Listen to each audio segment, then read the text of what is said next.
Hello and welcome to this presentation of Mystical Keys for 2024. My name is Frances Billinghurst, just in case you do not know who I am. And I thought I'd put together this sort of a compilation of some of the major metaphysical keys that are coming up for this new year through three main threads. That's esoteric numerology, tarot and astrology, and of course interwoven through all these three sort of divinational aspects is the sacred myth and sacred story as well. But before I get started with this presentation, I would just like to take a moment to acknowledge the traditional custodians of the land upon which I'm doing this recording, and that are the Kaurna people here in the Adelaide Plains here in South Australia. So I acknowledge the Kaurna people as being the traditional custodians and pay my respects to their elders, past, present, and emerging. So first of all, welcome everybody. There's been a little bit of confusion about time zone differences, but that is okay. So let us sort of get started by saying that, at least from a metaphysical point of view, there appears to be light at the end of the tunnel, so to speak, considering what we've gone through in the last 3 or 4 years, which, when we look at the cosmic happenings, has been, to say the least, extremely challenging. We sort of had Pluto, the lord of the underworld, being conjunct with Saturn, who is the lord of time and karma. And that occurred around about January 2020. And that saw the beginning of a whole range of events that has sort of reshaped our world, so to speak. Saturn also was squaring with Uranus. So Uranus sort of represents the new, and that was both in 2021 and 2022. We also had our recent eclipses, both last year and in 2022, which were especially challenging due to the lunar nodal axis of Taurus Scorpio, which was sort of in prominence from 18th of January 22 to the 17th of July 2023. And more recently, they've shifted into Aries Libra, which happened, or will continue basically until January next year. So each sort of nodal axis lasts about 18 months, and then they'll move into Pisces and Virgo. So enough about the past. And as people are coming on, if you want to put your name in the chat, please do. As I'm sharing the screen, I'm not able to see the chat, but we'll sort of spend some time at the end and I'll quickly go through if you have any queries as well. I've just sort of done a little bit of a brief introduction as to where we are up to cosmically, and enough about the past. Let's move into the new year. So 2024, in esoteric numerology, this equates to the universal 8 year.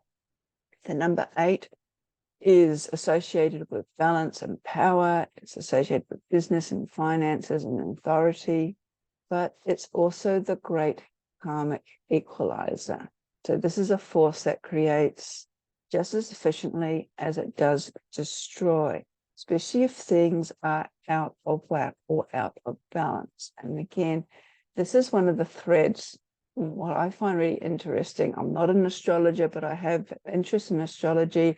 But I have studied numerology, in particular esoteric numerology, which sort of relates more to a soul level. Here I'm just sort of doing more general aspects or connection to it. But there's a lot of similarities between astrology and numerology. And one in particular, as we will be seeing, is the sort of karmic equaliser, which is coming in for this 8th year that we have just entered into. Number 8 is also a number that's connected with long-term stability, perseverance. So here, while it may be destroying the old, it's creating the new foundations as well that are coming in.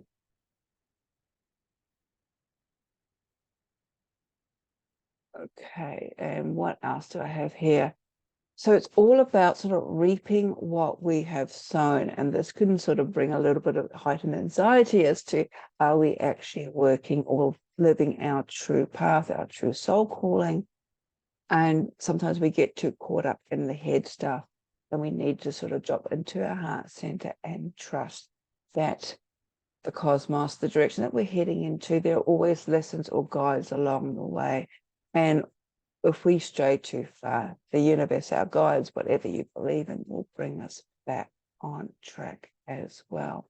However, if we feel that we may have been very out of alignment, even that sort of questioning is a sign to stop and sort of do some self-reflection. Again, looking at our foundational direction, our processes, and this is all what the number 8 is connected with as well.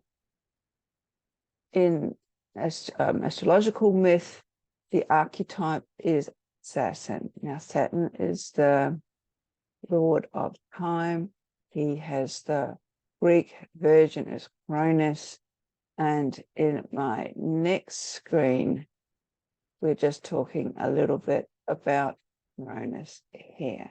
So Cronus or Saturn was one of the Titans. We're going right back for the Zeus and Olympian gods to the group of gods, if you want to call them, are actually pre-gods that appeared in the Greek mythologies or the Roman mythologies before the Olympian times, at the dawn of time. So he ruled over Earth, or along with Earth, which was Rhea. And according to a prophecy, the prophecy said that he would be overthrown by one of his sons. And this is something that continued down the line for a couple of generations as well, almost like a generational curse, shall we say. So as such, Saturn devoured his infant children as soon as they were born. However, Rhea decided to hide one of her children, and that was Zeus, who later gave his father a potion which forced him to regurgitate all the siblings that had been consumed before. In doing that, Zeus was able to, along with the other Olympian gods, vanquish Saturn and rule Olympia, and therefore fulfilling the prophecy. If we look sort of cosmically, astronomically, Saturn is the furthest planet that we can see from the naked eye. It's the planet with all the rings on it. So as such, it represents boundaries. So this is all this connection, especially in relation to astrology, that is connected with Saturn. It's very much about boundaries setting, foundations, also time. It's about doing the work. It's about getting things right, having processes set up. And as such, especially in this day and age, and with Uranus coming through, and we'll be talking a little bit more about sort of these future transits, and Uranus is all about sort of the future mind, higher mindset. This sort of, the process is being methodical, can seem stagnant, outdated, controlling. There's always a balance, negative, positive, give and take. However, in order to sort of build, as some of the astrologers are saying, the new world, the new earth, new direction, we do need to build it onto something. I view a lot of these sort of spiritual movements or soul movements as like building a house. In order for a house to be strong, to pass the test of time, we need to prepare the foundation. And that's basically what Saturn is. He is the foundation upon which we build our house. So let's look at the tarot, because the 8th card, as I said, 2024 is an 8 year, and the 8th card is strength in the major arcana, and I'm using here the Rider-Waite deck. Now, it's interesting to note that originally the 8th card was known as fortitude or justice, which has now been transposed to be the 11th card. However, these two cards, justice and strength, were actually swapped around due to a mystical magical order known as the Hermetic Order of the Golden Dawn last century, to sort of work in with their astrological correspondences, their magical correspondences, and also the mysterious cipher manuscripts. And I'll put that in quotes because there's a lot of debate as to whether these manuscripts were authentic documents or, shall we say, massaged. But these documents, the cipher documents, actually form the basis of the Golden Dawn teachings, where the 8th card of the tarot was associated with with Leo, and as you can see in the card, there's a lion. And the 11th card, justice, is associated with Libra. Libra, of course, is the scales of justice.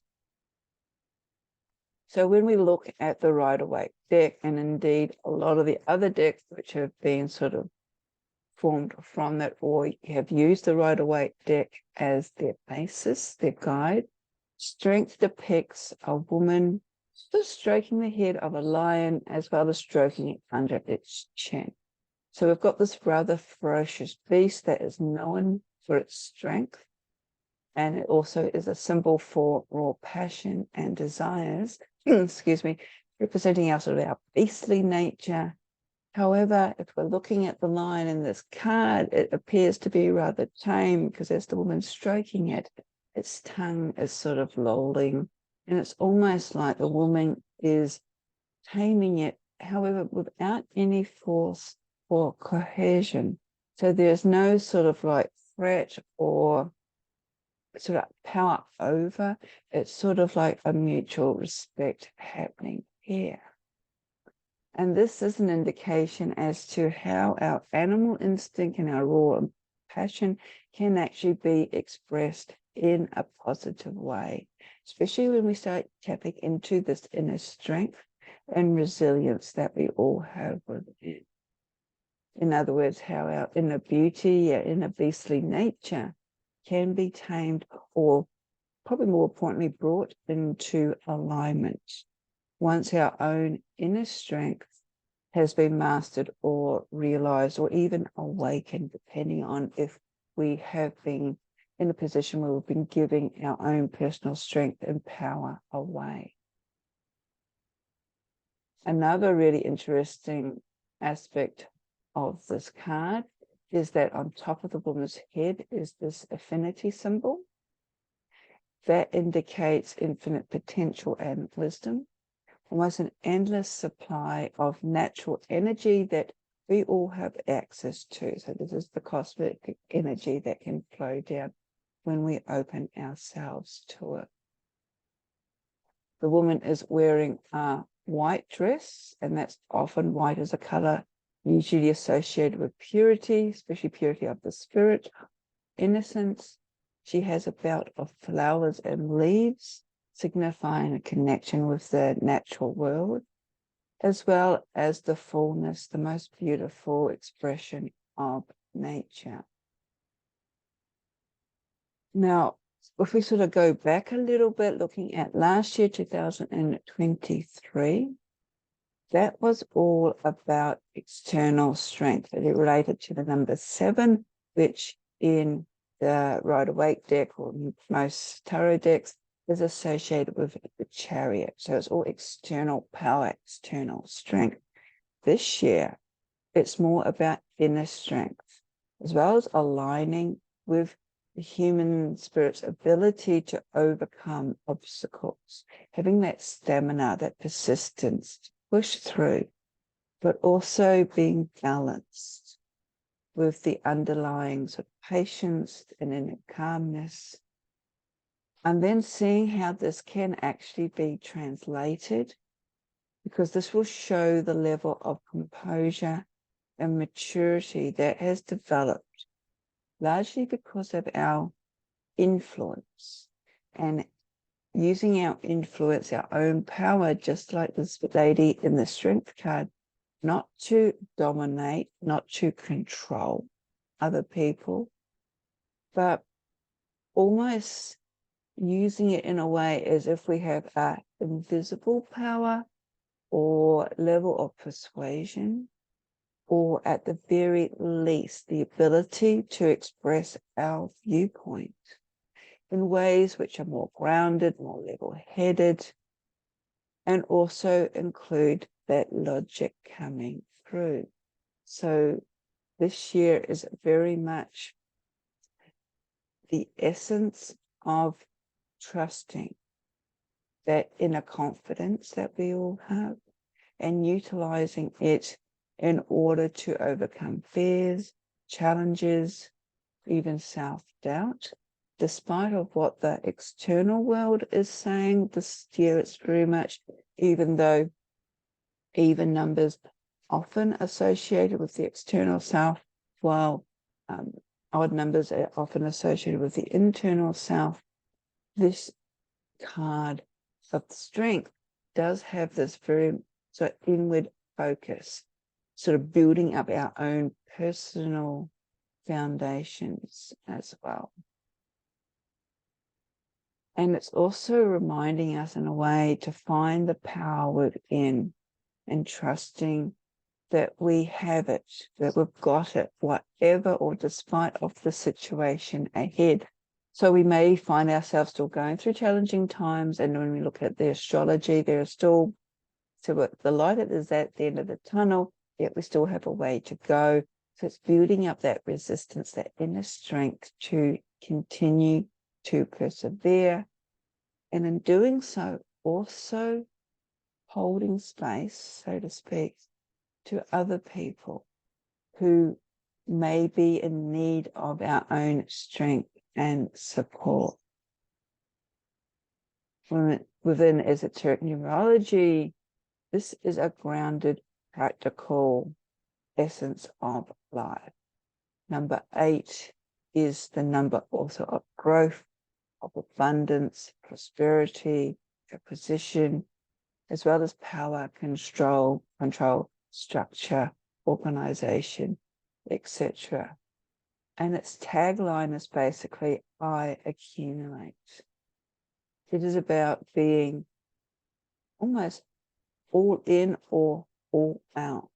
There is no sort of dithering about it. You either have to take that leap forward or step back. And if you take that leap forward, it is about doing the work, which is connecting us back into with Saturn. Saturn is about doing the work so we can reap the sort of results of our efforts. It's about aligned action as well. But in doing so, we receive the benefits.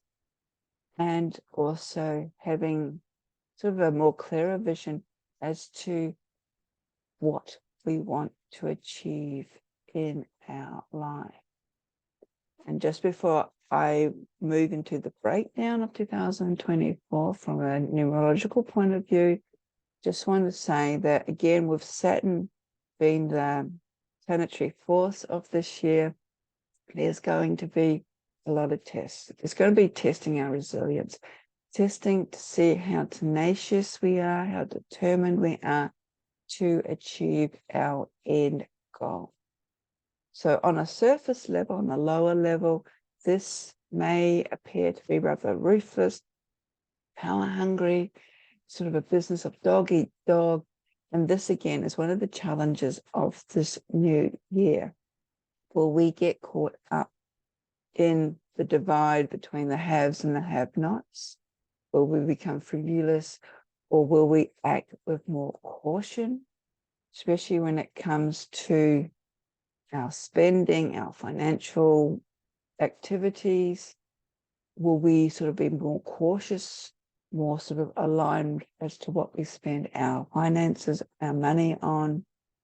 It's also about power struggles.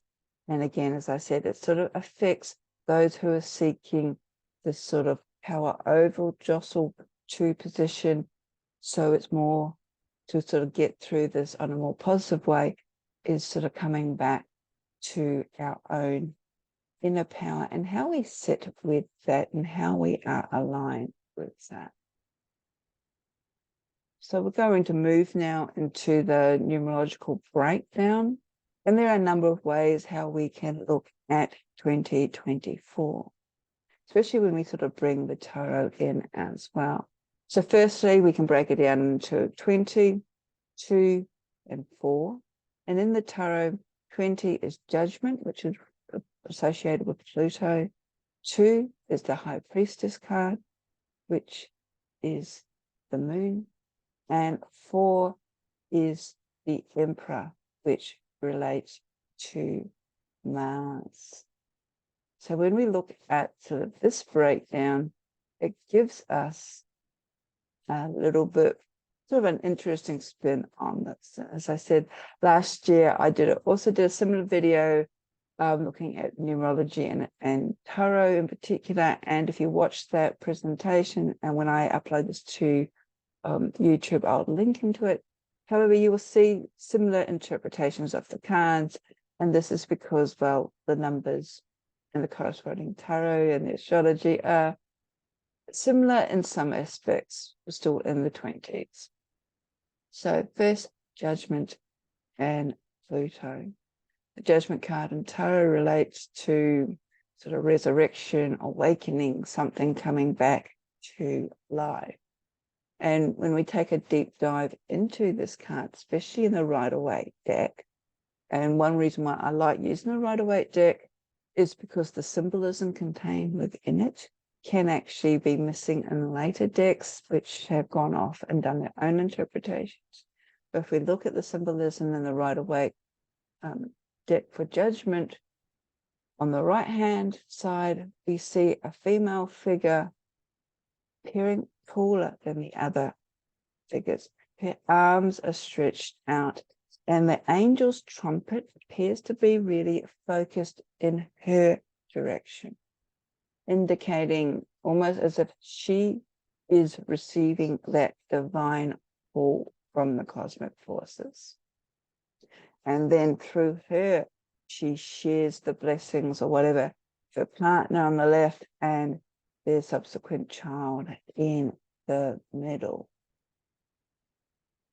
The whole story that is actually told within the cycle of the major arcana in the tarot is about returning to the female essence, the divine mother, and allowing her to lead again. Now, this doesn't matter how you perceive yourself gender-wise. This isn't sort of like a war of the sexes, so to speak. It's looking at, because even Carl Jung said we are made up of anima and animus. We are made up of masculine and feminine attributes. And we're sort of moving away from gender association when we're talking about the divine masculine and divine feminine energies.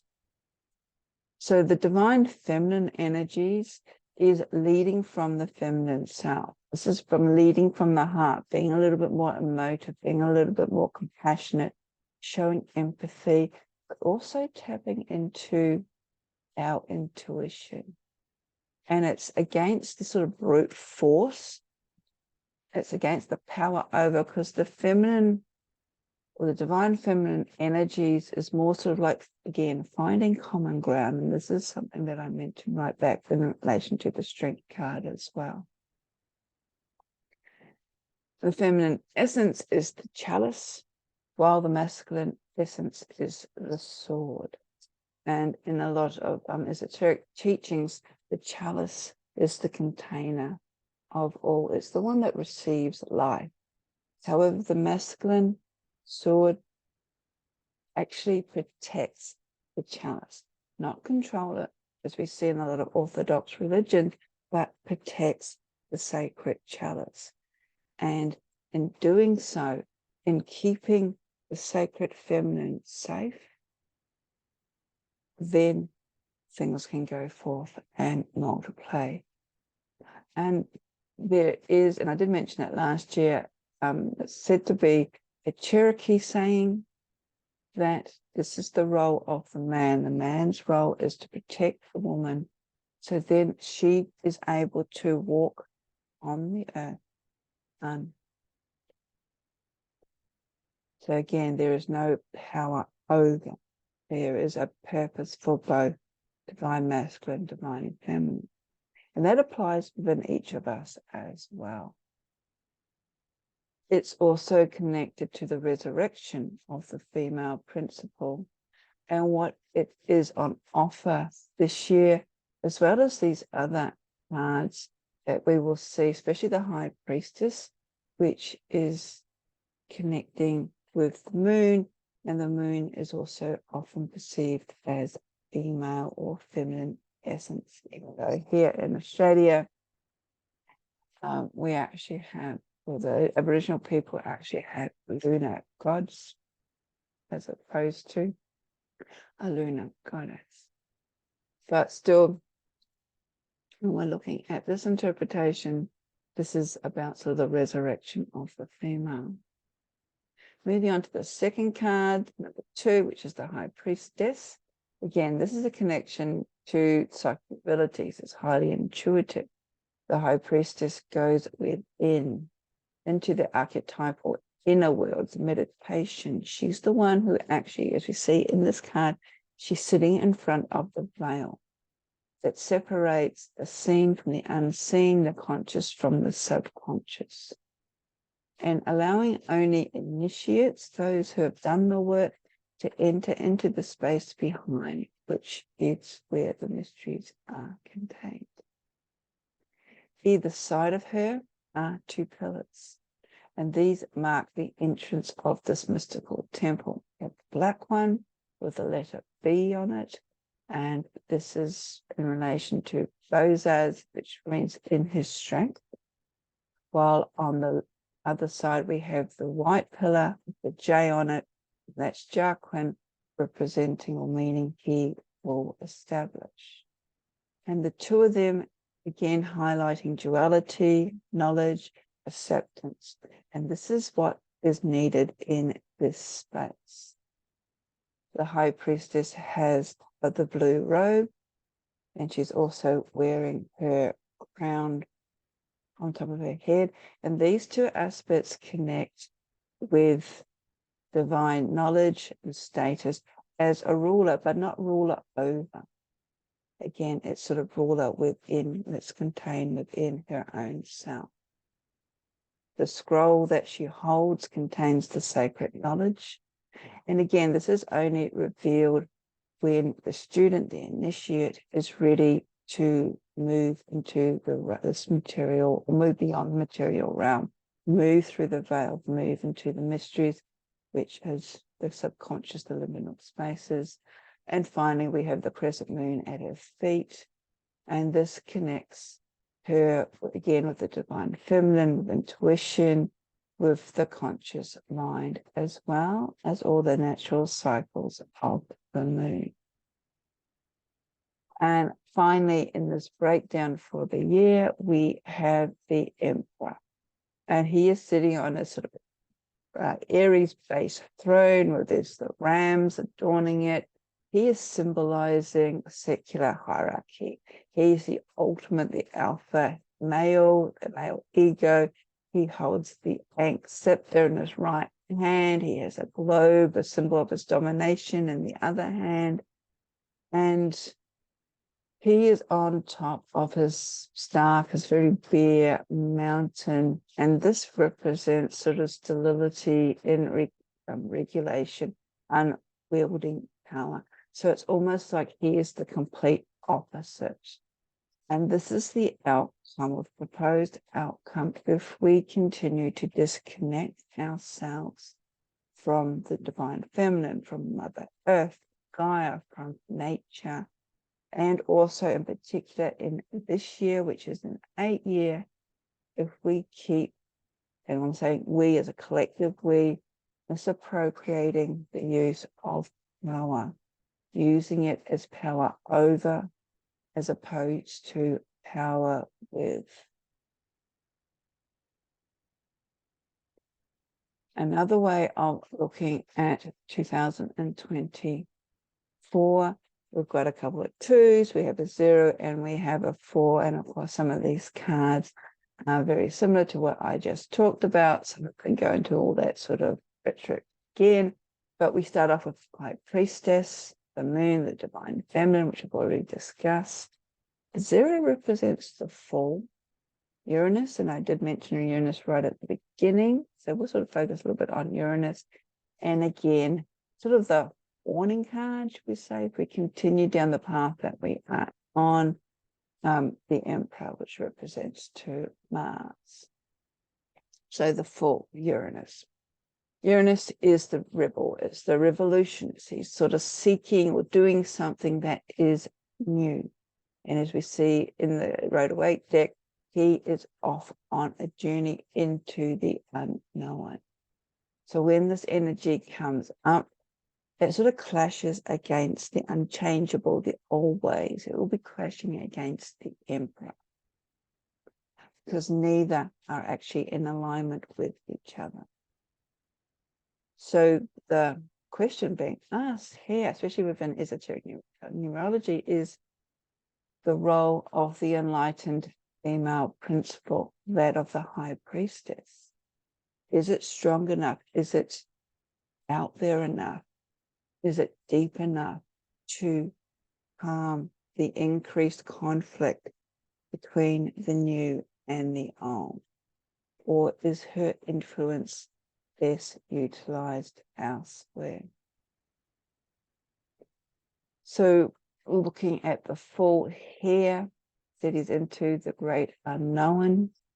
It seems to be a very good segue, so to speak, to look at some of the astrological keys. And as I mentioned right at the start of this presentation, the energies for 2024 are very much like there is a light appearing at the end of the tunnel as we begin to shift through these heavy, these challenging cosmic influences.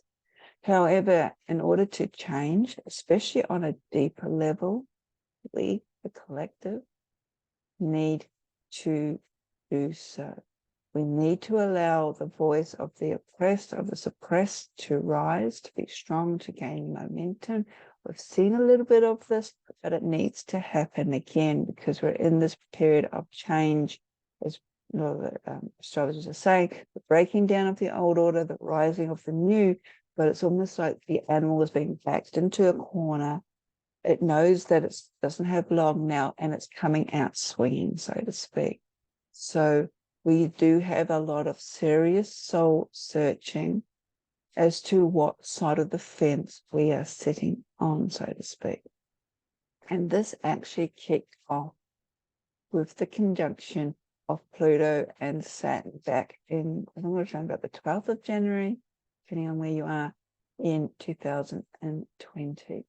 And that was with the rare conjunction between Pluto, the old order, also representing death, power, and change, and then Saturn, which represents structures and authorities and boundaries.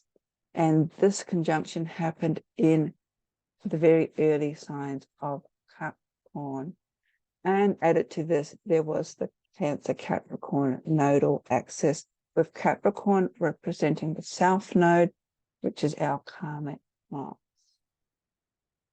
So we went into a global lockdown, which, depending on which way you're looking at it, it actually gave us an opportunity to reassess as to largely how we interacted with our planet, but also with ourselves.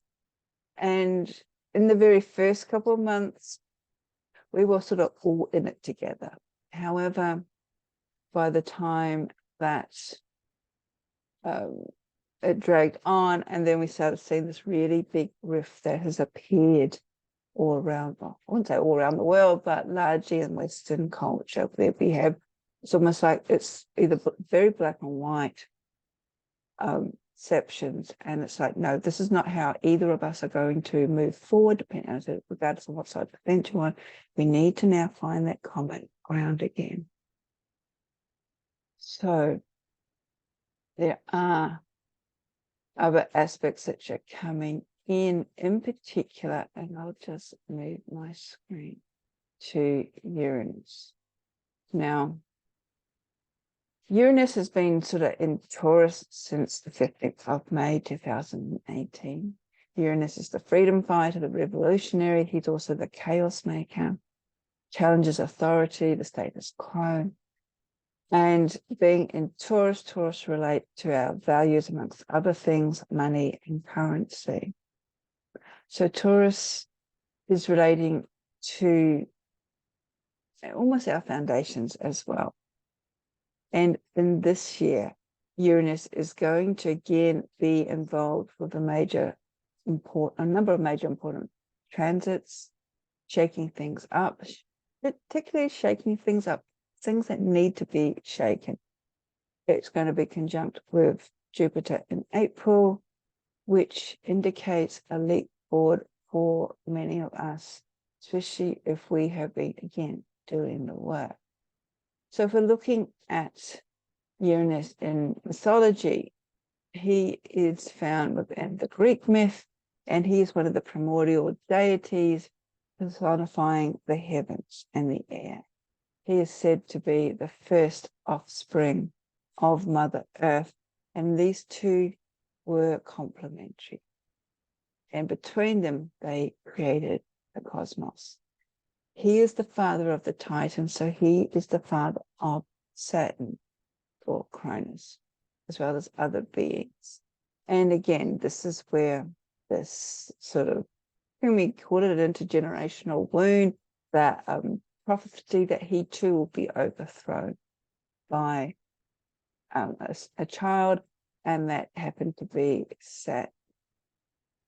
If you're looking at him sort of astronomically, Uranus, people are changing the pronunciation of his name, is the 7th planet from the sun, and almost true to what is indicated in astrology.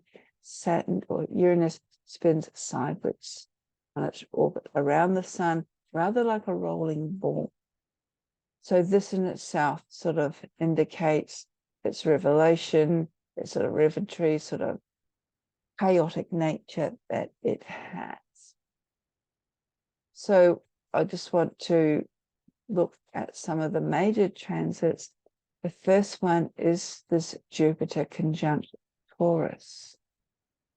Now, this will be happening from now. So January through until June this year. And the exact conjunct will be between the 18th and 24th of April, where it will be 20-21 degrees of Taurus. And many astrologers actually consider this to be one of the major conjunctions for this year. So when it comes to astrology, if you're able to, if you know your place and time of birth, access a natal chart, birth chart. There are plenty of free websites on the internet where you can access one or get an astrologer to draw one up.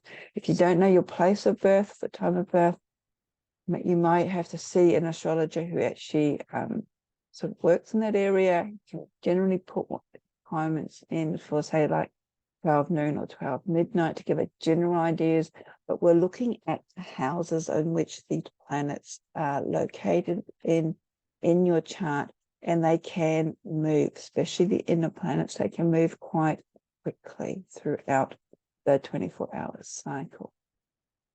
So if you're able to get your natal chart and see what house Taurus is in, because this is the area where it's asking you whether you are able to take risks. And this is what Jupiter is all about. It's about expansion. It's about becoming the higher version of ourselves. It's about being abundant in things and general optimism. Uranus, on the other hand, is also about new ideas, revolution, liberation, freedom, seeing things in a different way and shaking up things that need to change. Yet, both these planets have an underlying essence about having faith, having trust in the bigger picture that change will bring. And these energies for this conjunction will continue to be highlighted basically in the first half of this year because of Venus and also the Sun. Now, the next transit that I want to talk about is another biggie, and that is Pluto moving into Aquarius. So it will be moving to Aquarius. It's sort of doing this dance between Aquarius and Capricorn, which has been doing it for a little while, and will continue sort of moving into Aquarius, then retrograding back out, doing this between the 20th of January and the 1st of September. It'll actually be in Aquarius. Then it'll retrograde back into Capricorn before moving into Aquarius for the next 20 odd years, around about the 19th of November. So when it sort of dances between Capricorn and Aquarius, it's giving us a bit of a taste of what is to come. And when it moves into Aquarius, so this transit is getting a number of astrologers excited because it's crossing the 0 degree point of Aquarius, which was when where Saturn and Jupiter had their conjunction back in December 2020, which really shifted things up in our major consciousness, and that led through to the pandemic. Now, I'm saying that this is going to happen again, but we are going to get another sort of really big shift up, or at least this is what the astrology is indicating. I have talked about Pluto in Aquarius in the previous video. I will link that. But with Pluto being a planet of destruction, of death, rebirth, moving out of Capricorn, which is cardinal Earth, which represents the old world order, into Aquarius, which is a fixed air sign, which can be stubborn as well. This is more about the collective. It's more about humanitarian efforts as a whole. So where the focus was on the destruction aspect, or the death aspect, the ending aspect of Pluto, are we now moving into the rebirth? Because there are two sides. Death gives way to rebirth. And as Pluto moves into Aquarius, we are now rebirthing from the destruction of the old, or given an opportunity to. And this rebirth is actually based on what has been revealed as we have gone through, or are still going through, all these many changes, all these many challenges in the more recent times, taking the positive. And sometimes when we're emotionally invested, it's hard to see the positive. So this is where we need to sort of back a little bit of hindsight. See the many challenges, many changes that we have made in order to be more resilient, to survive, to come together, the catalyzing sort of understandings, embracing a new way of doing things right across the board, right across humanity, right across the collective. This can also see a power shift in the dynamics from government to people. And again, these things won't happen overnight.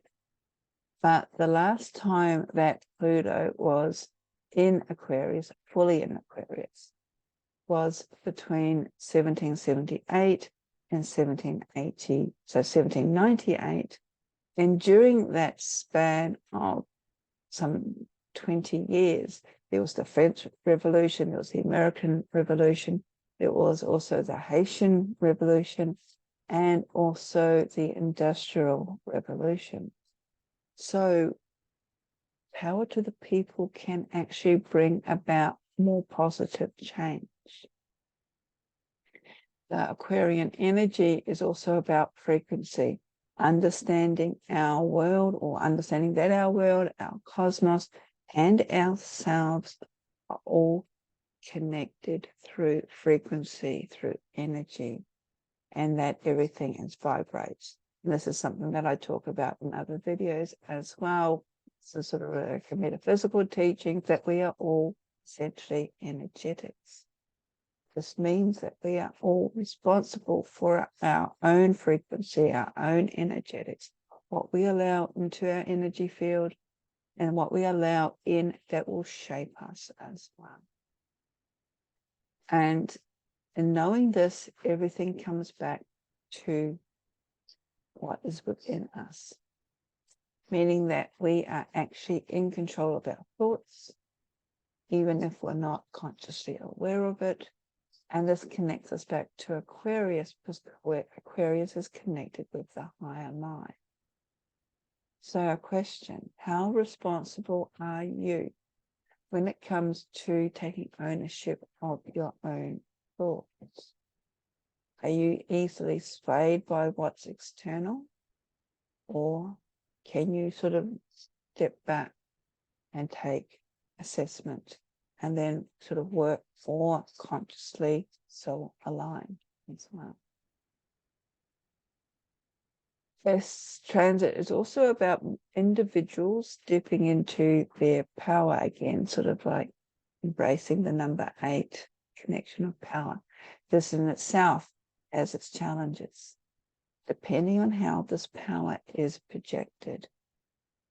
Have we actually learnt the lessons from the past? Are we truly able to take enough power, enough of everything, to leave something for other people, to share, to do things that actually benefit the collective, the all? And sometimes when I say collective, I also mean other beings on our planet, our animals, insects, whatever other life forms, right? For all. Or is this power, again, I said, coming back to the 8, the double-edged sword, is this power about the self-centeredness of playing into the scarcity mindset of capitalism, of consumerism, that we need to have it all for ourselves and we hang on to it instead of sharing it? In other words, how authentic are our actions? And this, I believe, is a big question that we really need to ponder about, to take it on a deeper, more personal level. Look at, again, your natal chart. What house is Aquarius in? And another aspect of Aquarius is remembering our own inner brilliance, what we are or were capable of achieving, because Aquarius is linked to Uranus, which we mentioned earlier. Another big sort of transit cosmological happening is Chiron being conjunct with the North Node. And Chiron is the wounded healer, and it'll be conjunct with the North Node. The North Node is our future vision. And this will be exact from the 12th to 24th of February. And interesting, it'll be 16 degrees of Aries, because the nodes, the lunar nodes, are still on the Aries axis. As I said, the North Node is our future direction, but we're heading into the uncharted territory, and we brace the full energy. And we will actually be feeling this energy all throughout February. Now, a number of astrologers are indicating that this conjunction is a major moment for healing. Chiron, after all, is about our deepest wounds, our soul wounds, our shadow wounds. When it connects with the North Node, it means that we are moving towards them bravely, that we have experienced this darkness and we're moving through it. And as we move through it, it is also time to release, to let go of the old patterns of trauma, of whatever is holding you back, to surrender, and to now take the courage to move forward with the strength and the confidence, taking the positive attributes of the 8, stepping to your own power, your own self-expression, which also are all qualities of Aries. So again, if you have been on the sort of deep soul dive into your wounded self, especially for the last couple of years, slowly releasing, gradually surrendering. Then this process may have seemed gradual. You may not have been consciously aware of it. So take a moment, look back. Where were you 3-4 years ago? And again, as I said, an increasing number of people are talking about this new world. And this could actually mean many things, depending on where you are coming from. It could actually mean birthing a new you, a new perception, a new outlook on life, taking more control and more responsibility for your own spiritual journey by acknowledging the past, the achievements, as well as the lessons learned, challenges, because we are in an 8-year after all. And when Chiron is conjunct the North Node, this is also about releasing or realizing that in order for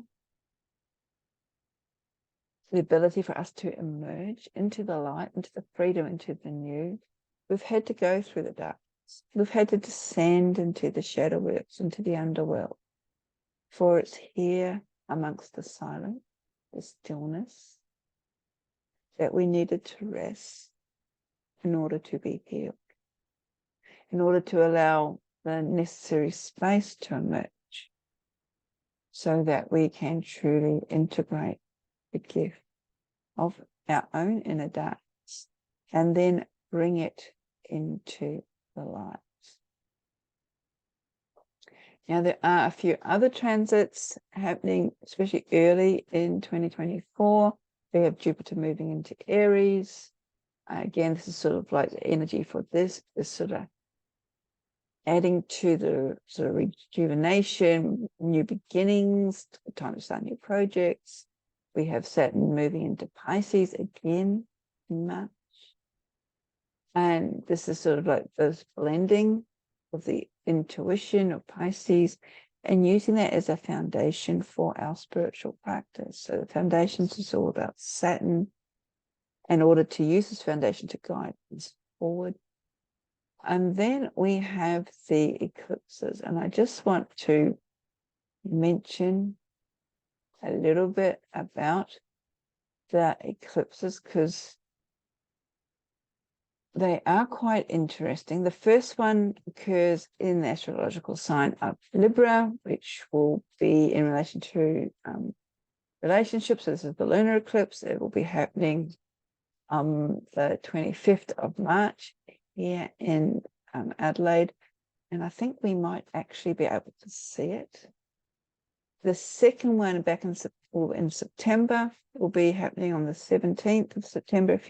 Most places in the world. Now over here in Australia, it will be on the 18th of September and not visible. And it will be actually conjunct Neptune, which is the ruler. So there could be an issue around water, illusion, medicine, toxicity. And the lunar eclipses often mark the end of a cycle. That's why they're often very intense. However, I just want to mention, especially for those in America, solar eclipse, because we saw last year's solar eclipse, the last solar eclipse in October, on this axis. And next year, in April solar eclipses, it will be crossing this part of America, which, of course, is in Texas. San Antonio in Texas. Now, depending on what side of the fence you are on, what you believe in, there's an indication too that something big could be birthed here. Could be a new wave of consciousness. There's a great potential for the collective. But with this being also with the solar eclipse being conjunct Chiron, the wounded healer, at 19 degrees of Aries, this could actually be a collective healing for us all. So that is something to sort of watch out for. And in wrapping up, I know this is going a little bit long. I still have a few more things I would like to just share with you. We will be entering in sort of Chinese astrology. This year is the Wood Dragon, which is one of 60-year cycles of animals and elements in the Chinese zodiac, commencing on the 10th of February, which is all based on the ancient Chinese lunar calendar. So taking a big breath of what I've sort of shared in this presentation so far, there seems to be an underlying theme of power, needing for balance, needing again to continue our cleansing, our purging of what no longer serves us. The Wood Dragon energy combines the qualities of the dragon, so this is courage, charisma, leadership, with the qualities of the wood element, which is flexibility, generosity, and cooperation. So we almost like we're getting the sort of left brain, right brain merging. For we see a new level of leadership, of government, that is more flexible, that sort of more generous, more cooperative with the greater whole. Am I getting my hopes up too much? This year on a whole is seen as one of great potential and prosperity for the world, for the collective. The Wood Dragon brings in positive energy. It stimulates creativity and innovation, growth, which again are Aquarian and also Uranian themes as well. Fosters harmony, balance, peace, not only in nature, also in society. It will be supporting us to pursue our goals, to taking up that courage and our passions with confidence and enthusiasm. It encourages us also to share our gifts, our talents with other people, and to collaborate for greater or the more common good. So this year is a splendid time to celebrate our own individuality, but also our connectedness. Again, looking beyond the I we have been so caught up in, and then coming back to the us, the we. So this year, the Wood Dragon invites us to be more authentic, really know who we are, more adventurous, be that fool again, stepping into the unknown, be more optimistic in our expression. Said, what energies are we taking in? Are we responsible for what we project out? Are we being influenced from external forces more than what we really should be? Also, it's about reminding us of our impact in the bigger picture of things. And so we are stepping into our power in a more positive way and being more proactive, more productive, sharing that, being the force of change that we want to see the new world to be. Instead of sitting back and allowing other people to do the work, we need to step up as well. And it could actually just come down to simply limiting the external energy, external forces that we have in our life. Being a little bit more, more discerning as to what we allow in. Now, if you want assistance in doing that, I do, and this is a little bit of self-promotion, I do apologize. If we want to see the fruits of our labor, if we really want to sort of step into our soul work, it's important to know that this is not going to happen overnight, especially when we're working on deeper levels and levels of change. And I think this is one problem we have in modern society. We have this instantaneous belief that things will happen overnight, and it won't. These cycles take ages, can take a long time, but we need to keep working at it. And often we don't see the changes until we look back. And I guess this is a gift of being human. that we are in a constant flow of change, of evolution. And especially when it comes to shadow work, do you see people say, oh, I've done shadow work? I like to applaud them because I am constantly doing shadow work. I don't know if I'm doing it wrong, but and there's a quote of Robert Bly. He was author and Jungian psychologist himself, I think, poet. He has the saying that the first 20 years of your life, you drag around this bag that you shove all your shadowy stuff in. The next 20, 30, 40, 50 years of your life, the rest of your life from that point, you were constantly taking things out of this bag. And I find personally, this is how I do shadow work. It's almost like an onion, the revelations upon revelations that occur.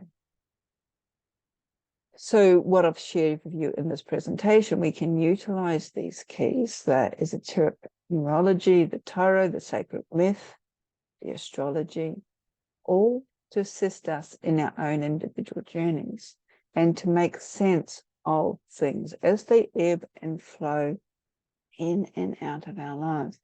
And as we have seen, there are a lot of changes. There's a lot of things flowing or trying to flow out of our lives. But the more that we hang on to the old way, that we're actually stopping ourselves from bringing in the new. We're actually making it harder for ourselves. So as these energies shift, it actually is very important to ensure that you're able to connect with a place of center, a place of stillness, a place of inner peace. And astrologer Pam Gregory talks about working from the inside out as opposed to the outside in. And by this, what she's meaning is ensuring that our external world is affected by the state of our internal world, as opposed to the other way around. So finding that place of calm, that place of peace in our own selves that we can retreat to, especially when the external world gets a little bit too much for us. And this need is essential because we are energetic beings after all. And while the external energies shift and change, so do our own energetics, our own frequencies, our own vibrations, just as the Hermetic axiom of as above, so below, as within, so without reflects. When we are buffered by these external events and the intensity of them, our own personal energies are scattered. And this does have a flow-on effect, especially to our mental health, as what we have seen over the last few years. So it's more essential than ever for us to find that place of peace and joy in our own life, these points of stillness. And they can be seen by simple moments in nature. I'm one of these rare people these days. I do not have a dishwasher, so I hand wash my dishes. And out my kitchen window, I have a bird bath. And just watching, especially we're coming into summer, it's been hot and humid, watching the dynamics of the birds, the different species of birds in the bird bath, gives me that sense of joy, of inner calmness while I'm doing mundane tasks, such as washing my dishes. So how can you get out into nature? Walk. Pam also talks about being barefoot on the grass as well, because the earth, the negative ions from the earth, from the atmosphere, can actually really help our own energetics and coping mechanisms as the world around us becomes busier and busier. There's also a call for more and more of us to step into our own power and to share our power with the wider community. And of course, this can be very scary, especially if, like myself, you are not familiar with being out there, so to speak, especially in this day and age where there is such a high expectation of perfection. I, for one, don't like this perfected sort of marker. I prefer it to be more organic, more natural, more authentic. What you see is largely what you get.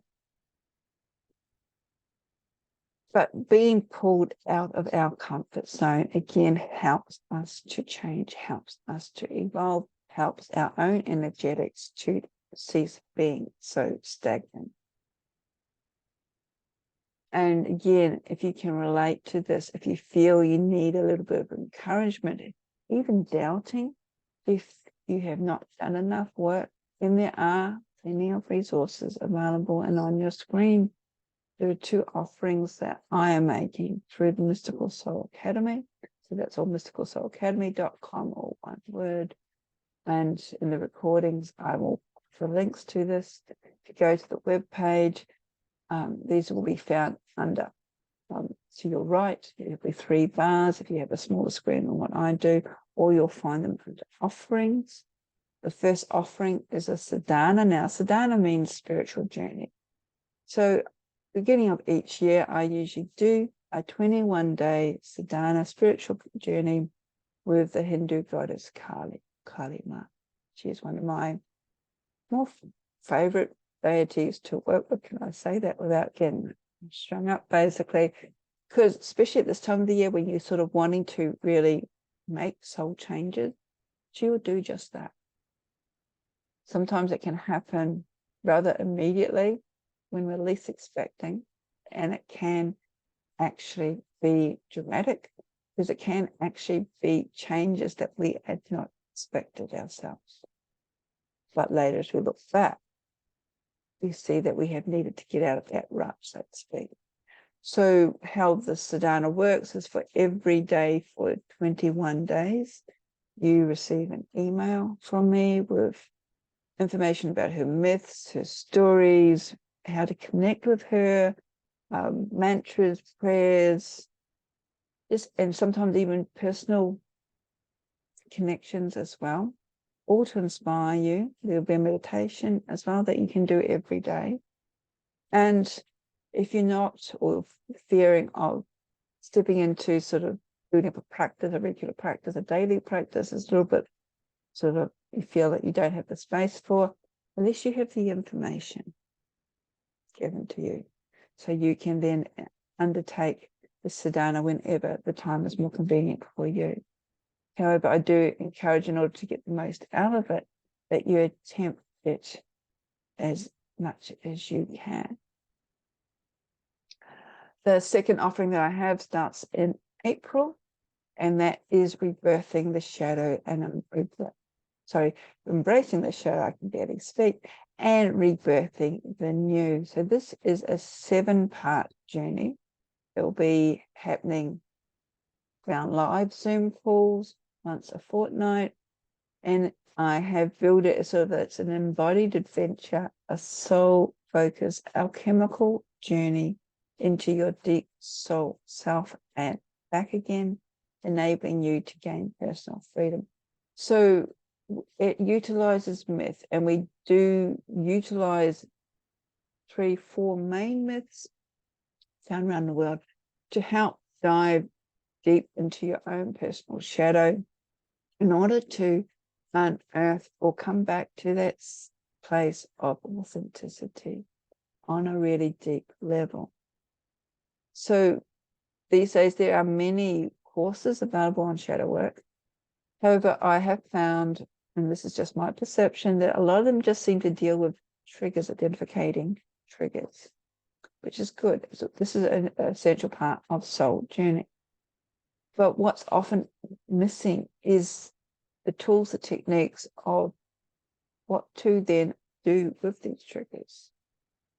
And the most important aspect is, if you've dealt with these triggers, how to then integrate these hidden aspects, these rejected, ignored aspects of ourselves, especially the soul, the shadowy soul, back into our normal day lives. Because it's only when we work through and then integrate these hidden, rejected, ignored aspects of ourselves that effective change can occur. And this is because this change is occurring at a deeper cellular level within our own subconscious. So again, you can find more information about embracing the shadows and rebirthing the new on the Mystical Soul Academy's website under Embrace Shadows. And the final thing that I would like to mention is that at the end of this month, on the 29th of January, I will be offering an online course, so online conference, Reawakening the Sacred Self.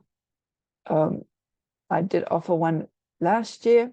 This is the 2024 version, where we have over 20 Indigenous elders, wisdom keepers, meditation teachers, shamans, sacred site guides, cosmologists, and more, gathering for a week of sharing their knowledge and insights as to how we can deepen our connection with our authentic self. So there are a lot of opportunities to learn, to listen to favorite speakers or unfamiliar speakers. And again, I will put the information in the chat, and also when I upload this, and for you to have a look. So I do hope that you have found this presentation of interest. I'm just going to have a quick look in the chat. I can't see any queries. We have actually gone over quite a bit of time. If you do have any queries, I said when I send this out to everybody who's subscribed to the Mystical Soul Academy's newsletter, if you have any queries, please reach out to me. Also, are we uploading this onto YouTube? So again, I go through on YouTube usually a couple of weeks after when I upload videos. If you've got any comments, you can put them there, or queries, you can put them there. So in summary, this year is a big year. It can be a challenging year. We're almost at a precipice, but it's about stepping into our own power. So I do hope that you have found this presentation. It is a little bit lengthy, of interest. And if you are interested, go to Mystical Soul Academy to check out the other offerings that I have. And who knows, I hope to see you at the Reawakening the Sacred Self conference at the end of the month as well. So have a wonderful day, night, evening, depending on where it is in your part of the world. And blessings.